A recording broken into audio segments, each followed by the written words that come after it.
पुण्यात महिला विशेष बस सेवांमध्ये वाढ, गैरप्रकार रोखण्यासाठी प्रतिबंधात्मक उपाययोजना म्हणून पीएमपी प्रशासनाचा निर्णय.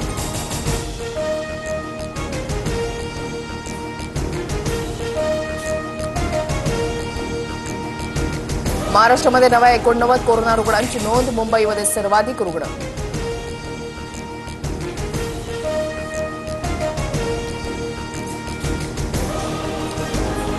रेल्वे 24 तास आधी वेटिंग लिस्ट चार्ट येणार, भारतीय रेल्वेचा मोठा निर्णय.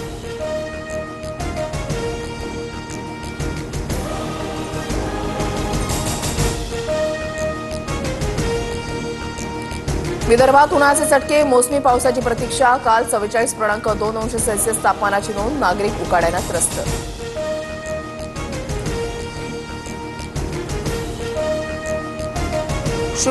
शुक्रवारनंतर राज्यात मोसमी पाऊस सक्रिय होण्याची शक्यता, हवामान खात्याचा अंदाज.